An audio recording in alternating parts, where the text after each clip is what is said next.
Good morning, students. Now, our next topic is series combination of resistor and parallel combination of resistors. तो जैसा आपने capacitor में पढ़ा था सेम यहाँ पे भी पढ़ेंगे, बट हम देखेंगे कि यहाँ पे डिफरेंस क्या क्या आता है. ठीक है, तो पहला हम देखेंगे series combination of resistors.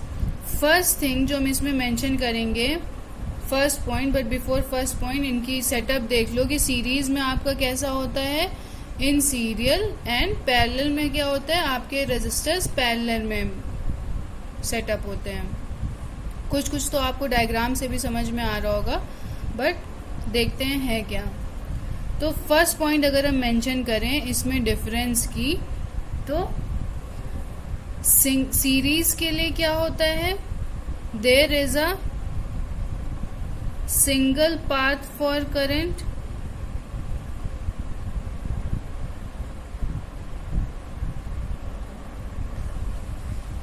Single path for current means throughout the circuit जहां पे सीरीज कॉम्बिनेशन होगा वहां पे आपको करंट सेम मिलेगी. इट मीन्स अगर ये वोल्टेज आपको आई करंट फ्लो करा रहा है तो यहाँ इस रेजिस्टर के लिए भी आपको करंट आई मिलेगी, इसके लिए भी आई और इसके लिए भी आई मिलेगी.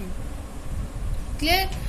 सो फर्स्ट पॉइंट आपके पैरेलल कॉम्बिनेशन में क्या हो जाएगा, that is your different path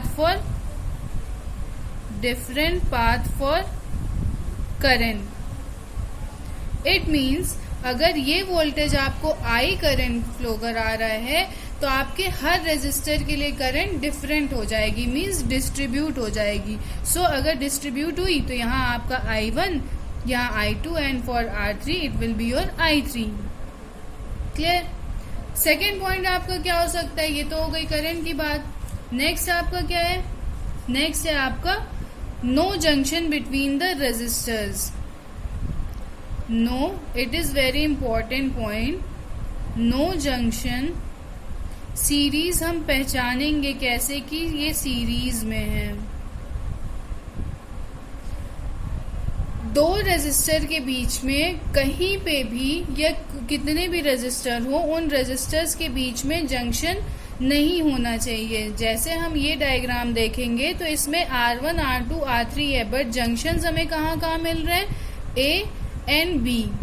इनके बीच में कहीं पर भी जंक्शन हमें नहीं मिल रहा है. Now so for parallel resistors के लिए क्या हो जाएगा आपका, पैरेलल कॉम्बिनेशन के लिए always there will be a junction. Always there is junction in between resistors. मतलब हम जब भी रेजिस्टर्स की बात करेंगे तो यहाँ पे हमारे तीनों के बीच में अगर देखें तो इसके रूट में हमें एक जंक्शन मिलेगा, तभी ये आपको क्या बोलेंगे हम, ये कि ये पैरेलल में. लाइक R1 से अगर हम रूट देखें तो ये R2 आने के लिए हमें जंक्शन मिल रहा है, R2 से R1 जाना हो तो भी जंक्शन मिल रहा है, R2 से R3 आना हो तो भी जंक्शन मिल रहा है.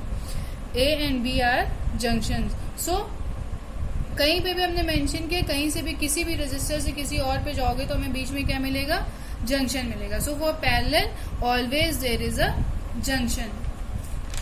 नाउ थर्ड पॉइंट आपका क्या होगा, अगर इसकी बात करें तो यही आप एक्सटेंड कर सकते हो. तो थर्ड पॉइंट आप लिख सकते हो, current will be same for all resistors. Same for all resistors. So for parallel क्या हो जाएगा, ये आपको अभी एक्सप्लेन किया, वही नोट करा रहे हैं. Current will be different. Current will be different. Now voltage देखते हैं. यहां पे अगर वोल्टेज V पास हो रहा है तो वोल्टेज यहां हमें क्या मिलेगा, हर रेजिस्टर पे डिफरेंट मिलेगा. मींस रेजिस्टर जब लगा देते हैं तो वोल्टेज हमें क्या मिलता है, voltage will be different. So parallel में क्या हो जाएगा, आपको वोल्टेज सेम मिलेगा. Voltage will be same. ये तो आपके हो गए पॉइंट जो हमने थ्योरेटिकली आपको सर्किट वाइज समझाया है। बट नाउ हम इसके फॉर्मूले पे जंप करते हैं, तो हम देखेंगे कैसे इसका फॉर्मूला निकलेगा। सो हमने बात की वोल्टेज विल बी डिफरेंट, तो इसके लिए V1, इसके लिए V2 और इसके लिए V3 हो जाएगा। सो अगर हम टोटल वोल्टेज की बात करें तो V equals to V1 plus V2 plus V3। तो अकॉर्डिंग टू ओम्स लॉ ये क्या हो जाएगा आपका V इक्वल्स टू IR। यही वैल्यूज अगर हम इस इक्वेशन में पुट करें तो हमें क्या मिलेगा, IR equals IR1, cause current हमें सेम मिलेगा पूरे में, तो करंट सेम होगा। V2 के लिए आपका क्या हो जाएगा, IR2 and for this it will be your IR3। I आपका दोनों साइड कॉमन लेके कैंसिल, सो हमें फाइनल इक्वेशन क्या मिलेगा, R equals to R1 plus R2 plus R3। This is a formula for your series combination. यही resistance अगर आपका बढ़ जाएगा रेजिस्टर और इंक्रीज कर दो तो यही आपका फॉर्मूला एक्सटेंड हो जाएगा। Now we will see this for parallel resistors. Parallel combination के लिए देखेंगे तो यहाँ पे हमें डिस्ट्रीब्यूट क्या हो रहा है, करंट डिस्ट्रीब्यूट हो रहा है। So I equals to I1 plus I2 plus I3। Now again according to Ohm's law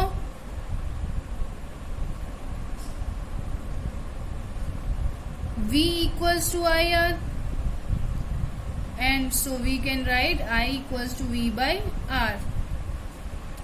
इसको अगर हम इस इक्वेशन में इवेलुएट कर पुट करेंगे तो हमें क्या मिलेगा, for I V by R, for I1 V by R1, क्योंकि यहाँ पे वोल्टेज आपका क्या हो रहा है, सेम, सब में सेम पास हो रहा है। सो V by R2 plus V by R3।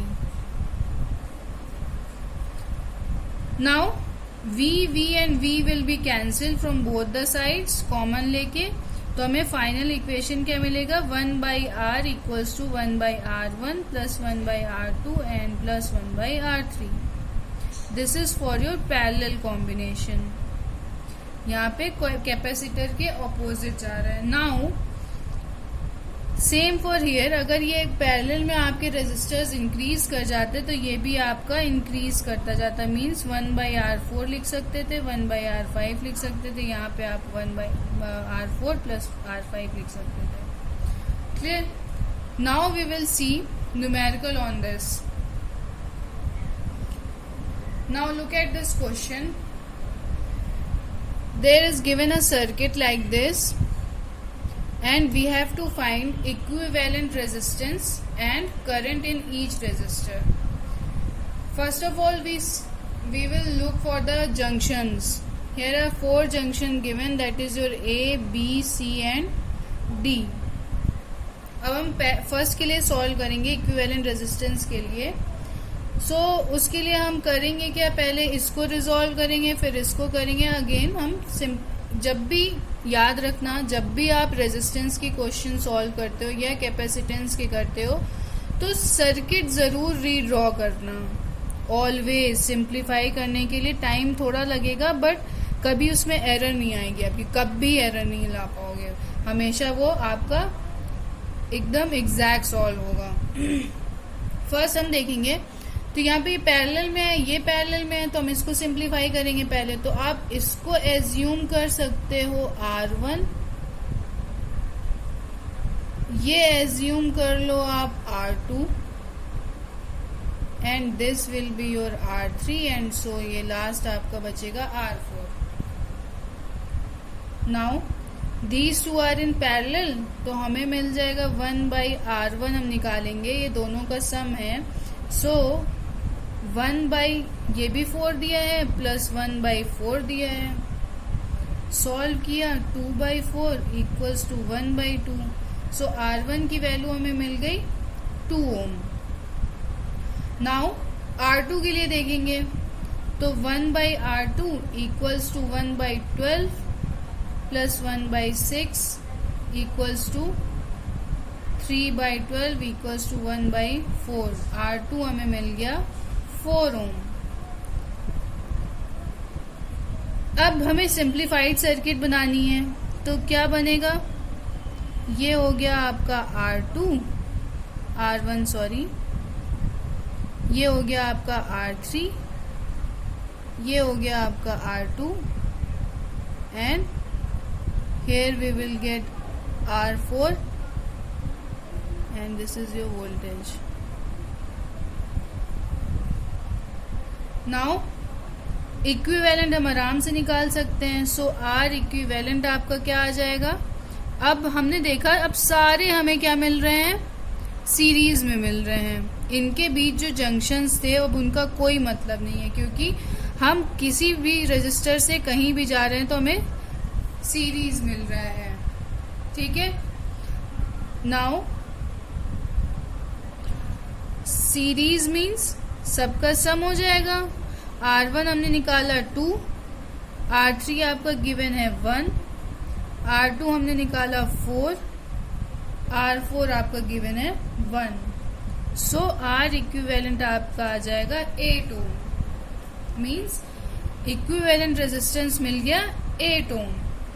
अब हम जंप करेंगे सेकेंड वाले पे, करंट इन ईच रेजिस्टर। चलिए देखते हैं। सो we know that V equals to IR। अब I equals to V by R लिख सकते हैं। हम जो होल करंट की बात कर रहे हैं, जो पूरी सर्किट में फ्लो कर रही है, उसको हम सप्लाई करंट कहते हैं। जबकि हम जब इक्विवेलेंट रेजिस्टेंस या कैपेसिटेंस निकालते हैं टोटल, तो हम उसको इक्विवेलेंट कहते हैं। जबकि हम करंट अगर पूरे सर्किट में जो फ्लो कर रही है या जो वोल्टेज प्रोवाइड करा रहा है पूरे सर्किट के लिए, वो आप सप्लाई करंट कह सकते हो। तो ये आप IS से डिनोट कर दो, V by R हो जाएगा।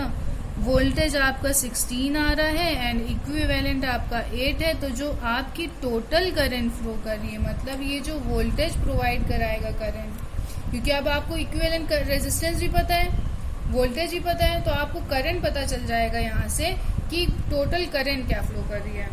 तो टोटल करंट फ्लो कर रही है आपकी 2 एम्पियर। अब हम देखेंगे कि वो रेजिस्टर वाइज डिस्ट्रीब्यूट कैसे हो रही है। तो सेम कॉन्सेप्ट जैसे आप कैपेसिटर में करते थे, वैसे आप यहाँ पे भी करोगे।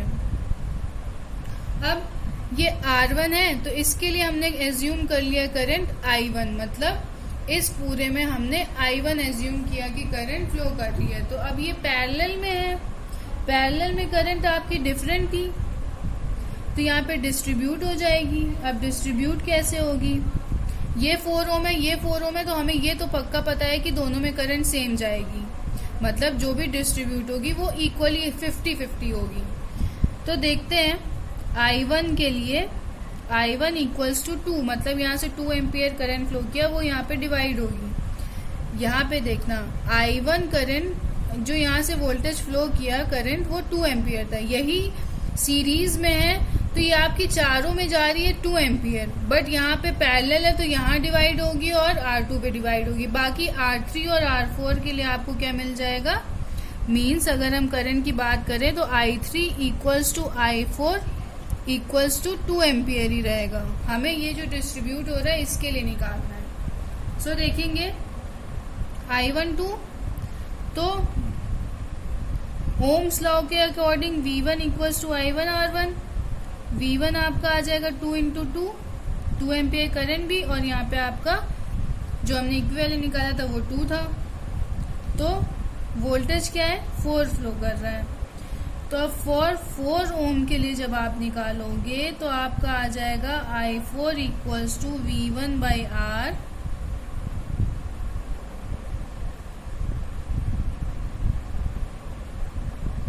I4 मतलब यहाँ I4 से मतलब है आपका, यहाँ आप IR4 कर लो या 4 ओम कर लो, चलो 4 ओम कर लेते हैं। ये 4 ओम के लिए है, दोनों के लिए अलग अलग। तो ये 1 आया, 1 डिस्ट्रीब्यूट होगा तो आप में इन दोनों में क्या फ्लो की, 1। आंसर मिल गया। I3 के लिए 2 ही एम्पियर रहेगा, I4 के लिए भी 2 एम्पियर रहेगा। अब हमें इसके लिए देखना है। अब देखो यहाँ पे 12 और 6 ओम है, यहाँ पे करंट क्या होगी, इक्वल डिस्ट्रीब्यूट नहीं होगी। इसके लिए अगर निकालेंगे तो इस पूरे में हमें 2 एम्पियर ही मिलेगा इस पूरी सर्किट में। अब डिस्ट्रीब्यूट कैसे करेंगे, तो पहले वोल्टेज देखते हैं कि इसमें वोल्टेज कितना आ रहा है। वोल्टेज मिलेगा हमें 6। सो फॉर 12 ओम के लिए क्या हो जाएगा, I equals to 6/12 that is V/R। आपको करंट मिल गई 0.5 या कह सकते हो 1/2 एम्पियर। और 6 ओम के लिए क्या हो जाएगा, I equals to 6/6 that is your 1 ampere. तो यहाँ पे भी वैल्यू मिल गई। 12 के लिए आपको 1/2 एंड 6 के लिए आपको 1।